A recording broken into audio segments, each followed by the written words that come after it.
Itong mga kwentong ito ay ibinahagi sa akin ng mga kakilala, kaibigan, at mga kapamilya. Wala ako sa posisyon upang patunayan kung totoo ang mga kwentong ito. Ngunit, kung hilig mo ang mga kwentong nakakakilabot sa mga naganap na retreat sa buhay mo, paniguradong magugustuhan mo ito.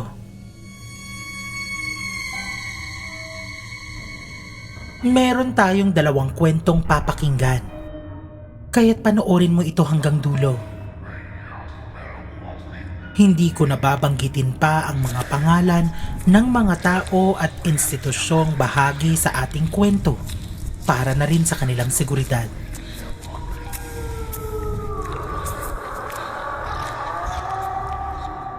Kung isa ka naman sa mga skeptical sa mga ganitong klaseng kwento,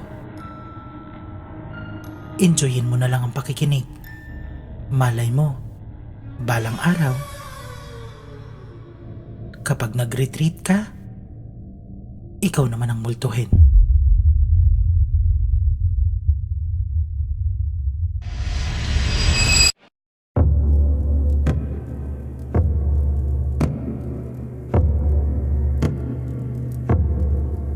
Kwento ito ng isa kong kakilala sa probinsya.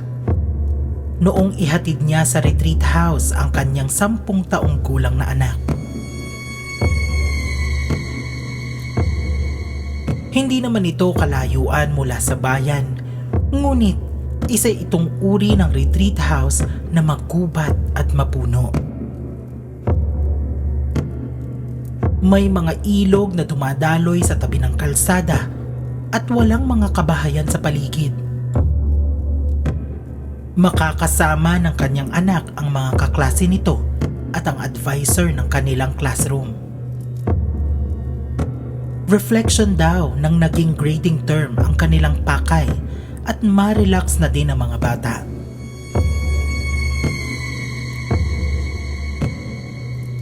Malakas ang pakiramdam ng kakilala ko sa mga paranormal. Pero ayon sa kanya, hindi raw bukas ang kanyang third eye. Malakas lang daw ang kanyang pakiramdam sa mga ganoong pangyayari, pero kahit minsan, hindi pa siya nakakakita ng multo o kahit anong elemento. Ayon sa kanya, ayaw din naman niya itong makita. Isa't kalahating oras ang kailangan niyang i-drive upang makarating sa retreat house na iyon. Habang nagdadrive siya, pinapaalalahanan niya ang kanyang anak sa kung ano ang dapat at hindi dapat gawin habang naroon. Ilang beses niyang sinabihang mag-ingat at lumayo sa ilog at baka anurin ito.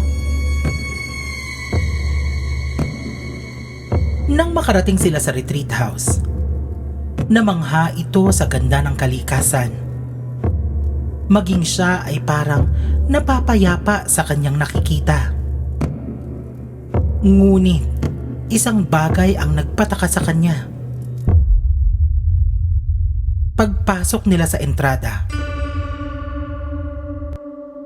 nagulat siya ng parang may nagaganap na salo-salo sa harap ng bahay.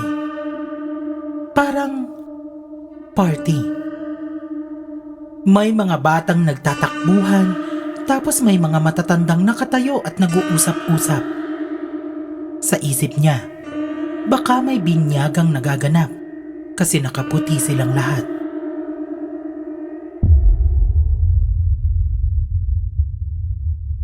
Agaran niyang tinawagan ang advisor ng kanyang anak at tinanong kung saan ba pupunta.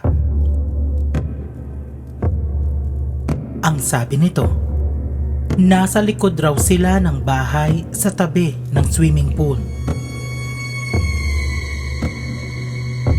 Sabi naman ng aking kakilala, maganda pala ang lugar pero hindi daw niya alam kung saan paparada kasi may party sa harap ng bahay.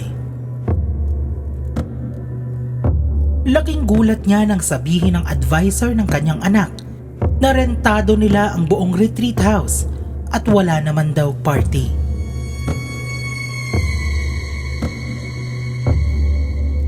Nanlaki ang mga mata nito at sinabi sa advisor ng kanyang anak na hindi na lang ito itutuloy at uuwi na lang sila.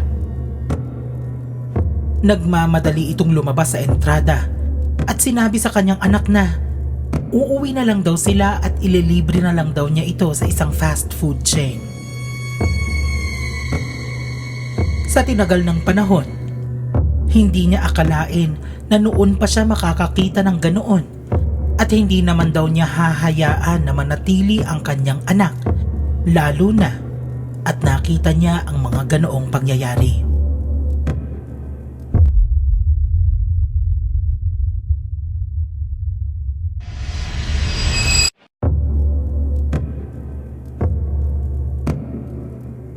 Isa sa mga pangunahing layunin ng retreat ay ang maalis sa mga kabataan ang iilang mga problemang kanilang dinadala.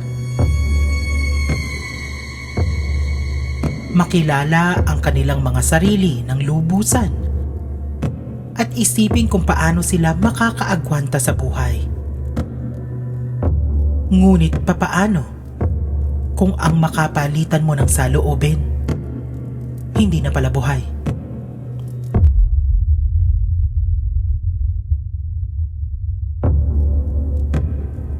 Kwento ito ng pamangkin ng aking kaklase noong nagpunta daw ito sa isang retreat para sa simbahan. Teenager ito at alam naman natin kung gaano kaproblemado ang mga kabataan sa panahon ngayon. Mga hindi makataong pamantayan ng kagandahan at estado sa buhay ang kadalasang pinoproblema. Nang makarating raw ito sa retreat house kasama ang mga kabataan ng simbahan, sinabihan raw sila na bumuo ng grupo ng dalawa para sa kanilang confession session. Hindi pares ang bilang ng kabuuan ng grupo at sa kasamaang palad, 3 sila sa grupo nila. Nag-usap-usap sila kung paano ito gagawin. Nagbigay ng oras ang isa't isa kung kailan sila pupunta sa confession room para gawin ito.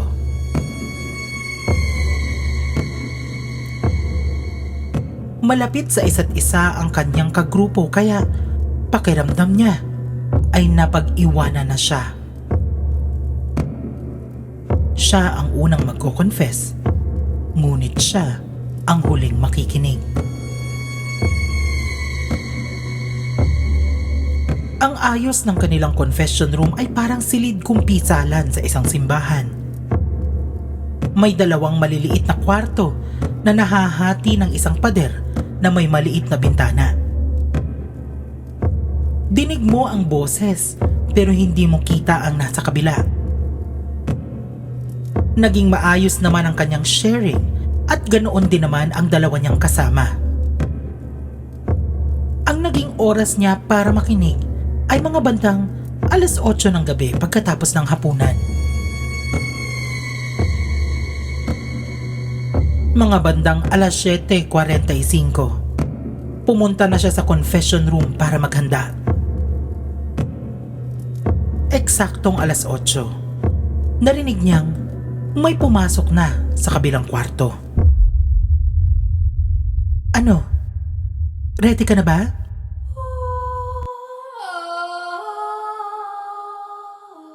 Tanong nito.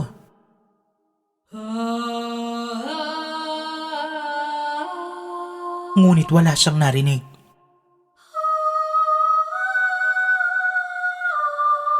Katahimikan lang at tunog ng sarili niyang paghinga. Sige, nandito lang ako. Kung handa ka na, pwede ka na magsimula.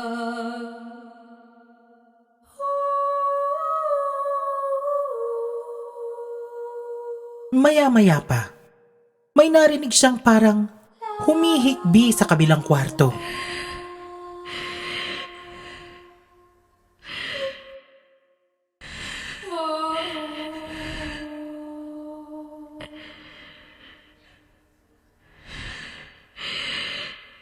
Iyak lang ito ng iyak na parang pinipigilan ang kanyang sarili.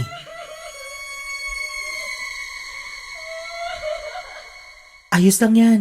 Sige, ilabas mo ang lahat.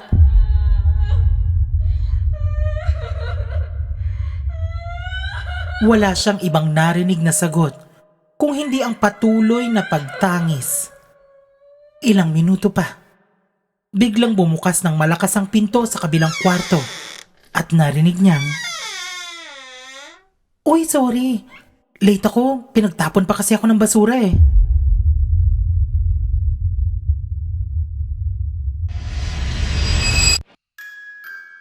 Maraming salamat sa pakikinig. Totoo man o hindi ang mga kwentong ito, hindi ko naman pwedeng husgahan ang mga nagbahagi nito sa atin. Kung nagustuhan mo ang ating kwento ngayong gabi, maaari mong i-click ang subscribe button pati na din ang notification bell para palagi kang una sa mga kwentong ibabahagi natin dito sa channel. Maaari mo din akong i-follow sa social media. Lahat ng links ay nasa description ng video na ito. Salamat at magkita tayong muli sa susunod na kwentuhan.